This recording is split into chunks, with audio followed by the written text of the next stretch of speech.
Ukrainian soldiers were seen fortifying their positions on the battlefield towards the south. The local theater commander said that Ukrainian intelligence has issued a warning. They say that Russia is planning a wave of attacks. Heavy military equipment has been brought in to improve Ukraine's defenses. This comes just a week after Kyiv's forces had to retreat from the eastern region of Avdiivka after suffering heavy losses. Russian President Vladimir Putin inspected a manufacturing plant that makes strategic bombers. He climbed inside a nuclear-capable bomber and met the engineers who were working on it. Then Putin said that Russia will continue with its attacks on Ukraine. Meanwhile, Russia says that it has shipped over 200,000 tons of free grain to 6 African countries. Mali, Burkina Faso, Zimbabwe and Eritrea were the biggest beneficiaries of the grain supply. Putin had promised African leaders that he would deliver the grains soon after a Russia-Africa summit in July last year. A 21-year-old died when clashes erupted between protesting farmers and police officials in India last night. Fresh clashes erupted on the border between the northern states of Punjab and Haryana. Over 100 farmers sustained injuries as police officials fired tear gas shells. Meanwhile, at least 12 police officers sustained injuries after farmers threw stones at them. The farmers have announced that they are halting their march to the Indian capital, New Delhi, for the next 2 days. Satellite images show that Egypt is constructing a wall on its border with Gaza. This is in contrast to Egyptian claims that they were not building a wall at the Rafah border crossing. The satellite imagery also shows trucks carrying aid waiting to cross into Gaza.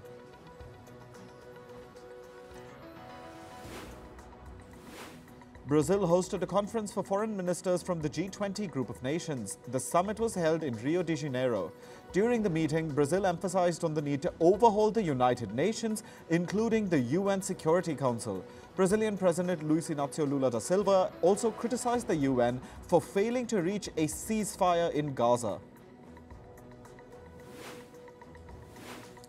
Meanwhile, the Brazilian president met U.S. Secretary of State Antony Blinken on the sidelines of the G20 summit. The two leaders discussed bilateral cooperation and the enhancement of U.S.-Brazil ties. Lula and Blinken also discussed promoting democracy in South America and working together on clean energy. At least 15 people were killed after an illegal gold mine collapsed in Venezuela. Another 11 sustained injuries as the gold pit caved due to a landslide. Venezuelan officials say that thousands of workers were taking part in illegal and undocumented mining when the collapse occurred. The officials have sealed off the area around the gold pit. 1 million commuters were left stranded across Argentina yesterday. This was because metro and train drivers went on a nationwide strike demanding an increase in wages. The drivers say that they are unable to cope with the rising cost of living due to soaring inflation. The strike impacted Argentina's capital, Buenos Aires, the most, with many residents, including school-going children, unable to commute. Hundreds of union workers went on a strike in Peru's capital, Lima, yesterday. The workers demanded higher wages and urged their president to resign for failing to control the rise in the cost of living. The protesters also called for snap general elections to choose a new leader in Peru. Almost 8,000 doctors staged a walkout in South Korea today. They are protesting the government's plan to admit more students into medical colleges. South Korean authorities say the country has a low doctor-to-patient ratio. Meanwhile, doctors say that the government wants to increase competition among medical professionals. So far, over 9,000 doctors have tendered their resignation in protest against the government. The United Kingdom has confirmed that its Trident nuclear defense missile system misfired during testing. Britain's Defense Ministry admitted that the boosters of the missile failed to ignite during a scheduled test last month. A review of the nation's nuclear defense system is now being undertaken. A test of the missile system was undertaken in 2016 as well, which also ended in failure. American authorities have charged a Yakuza leader with conspiring to traffic nuclear materials. Organized crime syndicates in Japan are known as the Yakuza. One Yakuza boss, Takeshi Ebisawa, was arrested for carrying weapon-grade uranium. The Japanese Yakuza leader was detained in Myanmar. US officials claim Ebisawa was going to deliver the uranium to a group in Iran. On to climate news. In Bolivia, heavy rainfall caused landslides along the banks of a swollen river yesterday. This left several houses damaged and at risk of collapse in the capital city of La Paz. Authorities have mobilized heavy machinery to carry out emergency works. Trinidad and Tobago is partnering with international experts to remove a capsized vessel that caused a major oil spill in nearby waters. Two US-based companies will work with the Caribbean nation to clean its polluted waters and beaches. The oil spill occurred nearly 2 weeks ago. This forced the country to declare a national emergency. China's capital, Beijing, received heavier than expected snowfall yesterday. This comes amid a cold wave that has swept across the northeastern region of the country. Beijing authorities have shut 8 highways in view of the bad weather. The Chinese weather agency has predicted sub-zero temperatures for the coming days. Meanwhile, China is likely to miss all of its main climate goals for the next year. This is according to a report by the Finland-based Center for Research on Energy and Clean Air. It says China's climate targets are severely off track. This is because of its high carbon emissions and adverse weather conditions. Beijing had pledged to cut the carbon intensity of its economy by 2025. Deadly wildfires are likely to become more frequent in Chile due to hotter and drier weather. This is according to a report by the research group World Weather Attribution. The report says Chile's inland is warming up, increasing the risk of wildfires. Earlier this month, a series of wildfires broke out in the country, killing at least 133 people. The European Union has agreed to set stricter limits on the toxic particles in the air. The new rules will slash the annual limits for toxic pollutants like nitrogen dioxide and particulate matter from pollutants. These can cause harm to the lungs and the bloodstream. The law must be formally adopted by EU members, however, before it comes into effect. Climate change could increase the risk of premature births. This has been revealed in a study published in a scientific journal based in the Netherlands. The new research says that the risk of preterm births could rise by 60% due to extreme temperatures. The study adds that climate change could also lead to lifelong complications for millions of children. On to business and tech news. Chipmaker Nvidia's shares rose by over 10% yesterday during the after-hours trading session in the US. This was after the firm's fourth quarter earnings beat market estimates. The chipmaker's quarterly revenue rose by over $22 billion, surpassing market estimates of over $20 billion. For the current quarter, Nvidia forecasted its revenue to grow up to 233%. In recent days, demand for Nvidia's artificial intelligence chips has grown sharply. Meanwhile, after Nvidia's upbeat earnings report, Japan's stock market index, the Nikkei 225, surged to a record all-time high in today's trading session. Investors buying tech stocks pushed Nikkei 225 to surpass the 39,000 mark. The Japanese index saw its previous high in 1989 at 38,957 points. This was after foreign investors flocked into the Japanese market, driven by cheap valuations and corporate reform. Britain's Heathrow Airport has reported its first annual profit since the start of the COVID-19 pandemic in 2020. Heathrow Airport Holdings, the firm that runs the airport, saw its 2023 profit soar to $47.9 million. The airport's earnings surged last year as the passenger numbers reached their pre-COVID levels.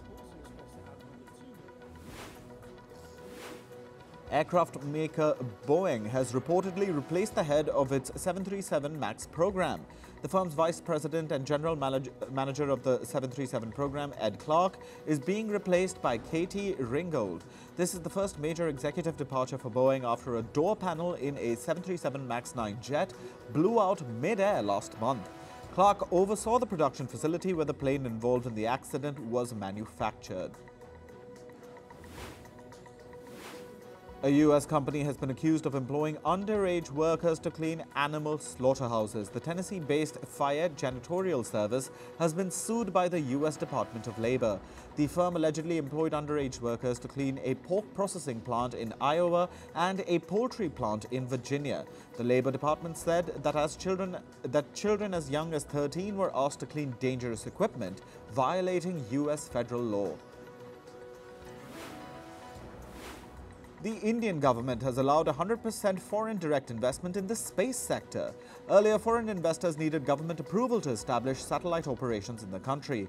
Now, the Indian government has divided the space sector into 3 different subsections with defined limits for foreign investment. The government says that the move will help generate more employment in the space sector. Social media platform Reddit is reportedly planning to sell a part of its shares to its users before its initial public offering. Reddit is expected to list in the US stock exchange next month. As per a report, around 75,000 Reddit users or Redditors will have a chance to purchase its stocks before listing. Usually, such offers of share purchase before listing is reserved for big investors. Intel has announced that it secured a $15 billion chip order from Microsoft yesterday. Microsoft will use Intel's custom chip manufacturing services to make advanced computing chips. Intel also said it aims to beat Taiwan's TSMC in advanced chip manufacturing by 2026. The chip maker introduced new technology called Intel 14A that will help it maintain a lead over TSMC. Meanwhile, Google has launched a new artificial intelligence model for developers. The open-source model called Gemma can help individuals and businesses build AI software based on their needs for free. The move is expected to attract developers to build on Google's technology. It will also drive the usage of its cloud division. Similar AI models have been launched by Facebook's parent firm Meta and Microsoft-backed OpenAI. Apple has rolled out an update for its texting platform iMessage. The iPhone maker says that the update will guard iMessage users against hacking threats using quantum computing. Quantum computing uses quantum mechanics to solve problems that classical computers or supercomputers can't solve. In recent days, government agencies have advocated for protection against future threats from advanced computers. Moving to sports, let's start with cricket. Afghanistan beat Sri Lanka by just 3 runs in yesterday's T20 thriller. Ramanullah Gurbaz scored 70 runs as Afghanistan put up a target of 201 runs. During the chase, Kamindu Mendes scored an unbeaten 65 but failed to lead his side to a win. Sri Lanka, however, have won the 3-match T20 series 2-1. Australia beat New Zealand by 6 wickets in yesterday's T20 match. Rachin Ravindra and Devon Conway scored half-centuries as the Black Caps scored 215 runs in their innings. Australia chased down the target on the final delivery of the match. Mitchell Marsh scored an unbeaten 72 to win the match for the Baggy Greens. Australia now lead the 3-match T20 series 1-0. India will play England in the 4th Test match starting tomorrow. The game will be played in the Indian city of Ranchi. Indian pacer Jasprit Bumrah has been rested. Meanwhile, England captain Ben Stokes says he's unable to read how the Ranchi pitch will behave. Stokes said, and I quote, "I haven't seen a pitch like this before." India lead the 5-match Test series 2-1. In football, Liverpool beat Luton Town 4-1 in yesterday's Premier League match. Luton Town took an early lead with a goal in the 12th minute. In the second half, the Reds came back with 4 goals to seal the win. Liverpool have now climbed to the top of the points table. FC Porto beat Arsenal 1-0 in the first leg of the Champions League match yesterday. The match was scoreless in the first half. In the 94th minute, Galeno scored for the Portuguese club. Porto now have a 1-0 lead over Arsenal and they will face each other again on the 13th of March. Barcelona tied 1-1 with Napoli in the first leg of the Champions League match yesterday. The game was scoreless in the first half. Robert Lewandowski scored for Barcelona in the 60th minute. Napoli equalized 15 minutes later on a goal from Victor Osimhen. The two teams will play each other in the second leg on the 13th of March. Saudi Pro League club Al Nassr beat their compatriots Al Fayha 2-0 in the AFC Champions League last night. Al Nassr's Portuguese players put on a show with Otavio opening the scoring charts in the 17th minute. In the second half, Cristiano Ronaldo scored as he sped past two defenders to beat the goalkeeper. With the win, Al Nassr have now reached the quarter-final of the tournament. In tennis, world number 1 Iga Świątek advanced to the Dubai Open quarter-final. Poland's Świątek beat Ukraine's Elina Svitolina 6-1, 6-4 in straight sets. The contest lasted an hour and 24 minutes. Świątek next faces world number 7 Qinwen Zheng from China. Meanwhile, world number 3 Coco Gauff also advanced at the Dubai Open. American Gauff beat Czech Republic's Karolina Pliskova in a hard-fought match. Pliskova won the first set 6-2, then the American rallied back 6-4, 6-3 to win the match. Gauff next faces Russia's Anna Kalinskaya in the quarterfinal.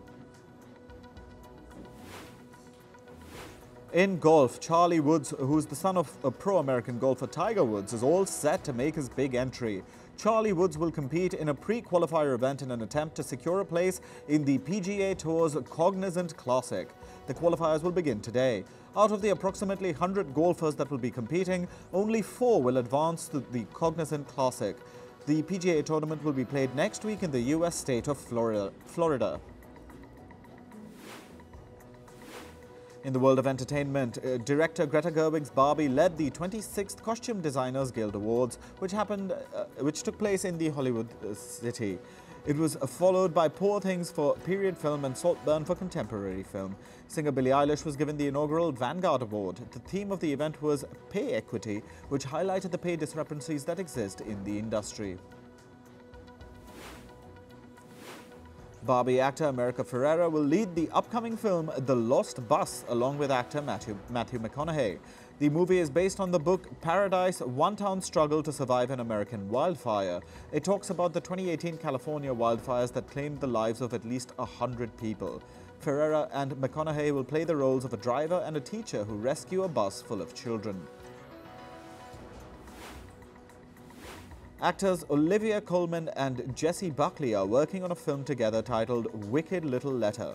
The comedy mystery is based on a real-life British scandal from the 1920s. The two actors play each other's neighbors who get embroiled in a deadly controversy. Olivia Colman and Jessie Buckley collaborated in 2021's The Lost Daughter. John Wick spin-off Ballerinas release date has been postponed to 2025. The movie makers say they want to work more on the film. Starring Ana de Armas, the film follows the story of a skilled assassin's missions. Now director Rupert Sanders will take over Ballerina's release date of the 7th of June. The second trailer of Zendaya's upcoming film Challengers was released. The trailer shows a scandalous love triangle between the characters of the film. Zendaya plays the role of a tennis coach who was once a professional player. The film is set to release on the 26th of April.